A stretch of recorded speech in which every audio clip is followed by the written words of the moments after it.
ನಮಸ್ಕಾರ. ಸಿಸ್ಟರ್ಸ್ ಕಿಚನ್ಗೆ ಸ್ವಾಗತ. ಶಾಯಿ ತುಕಡ ಮಾಡ್ತಾ ಇದ್ದೀನಿ. ಯಾವ ಥರ ಮಾಡೋದಂತ ನೋಡ್ಕೊಳ್ಳೋಣ ಬನ್ನಿ.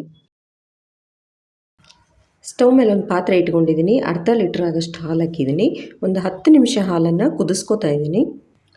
ಇನ್ನೊಂದು ಪಾತ್ರೆ ತೊಗೊಂಡಿದ್ದೀನಿ. ಅರ್ಧ ಬೌಲಾಗಷ್ಟು ಸಕ್ಕರೆ ಹಾಕ್ತಾಯಿದ್ದೀನಿ. ಅರ್ಧ ಬೌಲಾಗಷ್ಟು ಸಕ್ಕರೆ ಹಾಕಿದ್ನಲ್ವ, 1 ಬೌಲಾಗಷ್ಟು ನೀರು ಹಾಕ್ತಾಯಿದ್ದೀನಿ. ಇದು ಪಾಕ ಬರೋದೇನು ಬೇಡ, ಜಸ್ಟ್ ಸಕ್ಕರೆ ಕರಗಿದ್ರೆ ಸಾಕು.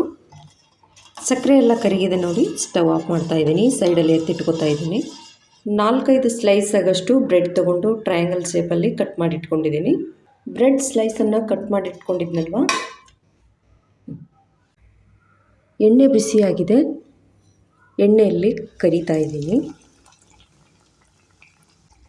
ಜಸ್ಟ್ ಒಂದು 10 ಸೆಕೆಂಡ್ ಕರೆದ್ರೆ ಸಾಕು.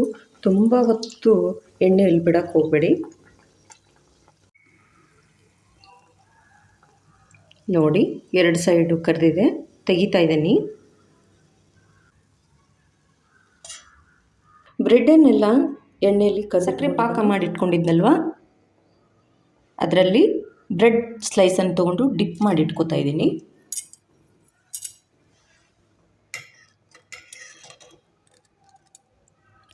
ಸ್ವಲ್ಪ ಪಾಕ ಬಿಸಿ ಇರಬೇಕು.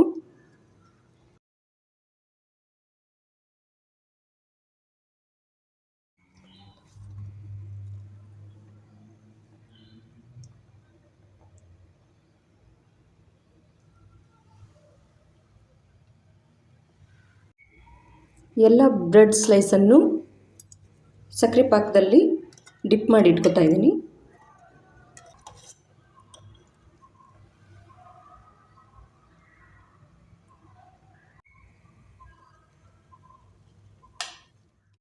ಹಾಲನ್ನು 10 ನಿಮಿಷ ಕುದಿಸಿದ್ದೀನಿ ನೋಡಿ. ಹಾಲಿನ ಪ್ರಮಾಣ ಸಹ ಕಡಿಮೆ ಆಗಿದೆ.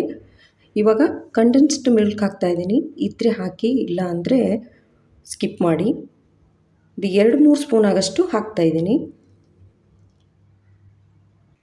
ನಿಮ್ಮ ಹತ್ರ ಕಂಡೆನ್ಸ್ಡ್ ಮಿಲ್ಕ್ ಇರಲಿಲ್ಲ ಅಂದರೆ ಕಸ್ಟರ್ಡ್ ಪೌಡ್ರ್ ಹಾಕ್ಕೊಳ್ಳಿ, 1 ಸ್ಪೂನ್ ಆಗಷ್ಟು. ಇಲ್ಲ ಅಂದರೆ ಸಕ್ಕರೆ ಹಾಕಿ ಮಾಡಿ.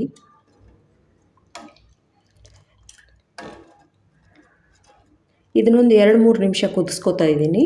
ತಿಕ್ಕಾಗಿ ಬರ್ತಾ ಇದೆ. ಚಿಟಿಕೆ ಆಗಷ್ಟು ಫುಡ್ ಕಲರ್ ಹಾಕ್ತಾಯಿದ್ದೀನಿ.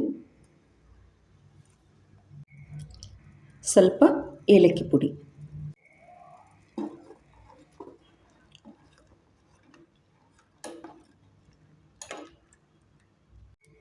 ಹಾಲೆಲ್ಲ ಗಟ್ಟಿಯಾಗಿದೆ ನೋಡಿ. ಸ್ವಲ್ಪ ಡ್ರೈ ಫ್ರೂಟ್ಸನ್ನು ಹಾಕ್ತಾಯಿದ್ದೀನಿ.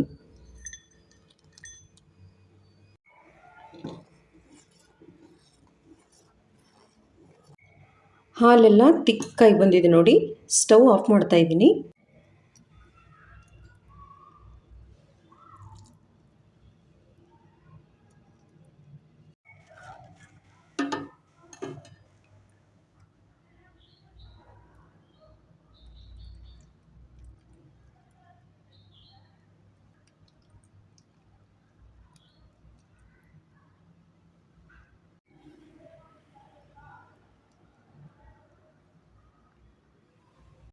ಶಾಯಿ ತುಕಡ ಮಾಡಿದ್ನಲ್ವ, ರೆಡಿಯಾಗಿದೆ ನೋಡಿ. ಬಹಳ ಬೇಗನೆ ಮಾಡ್ಬೋದು. ತುಂಬ ಈಸಿಯಾಗಿ ಮಾಡುವಂಥ ರೆಸಿಪಿ ಇದು. ತುಂಬ ಚೆನ್ನಾಗಿ ಬಂದಿದೆ. ಕೂಲ್ ಆಗಬೇಕಂದ್ರೆ ಫ್ರಿಜ್ಜಲ್ಲಿ ಇಟ್ಕೊಂಡು ತಿನ್ನಿ. ಬಿಸಿ ಬೇಕಂದರೆ ಮಾಡಿದ ತಕ್ಷಣ ತಿನ್ನಿ. ನೀವು ಒಂದು ಸಲ ಟ್ರೈ ಮಾಡಿ. ಇಷ್ಟ ಆದರೆ ಶೇರ್, ಲೈಕ್, ಸಬ್ಸ್ಕ್ರೈಬ್ ಮಾಡಿ. Thank you.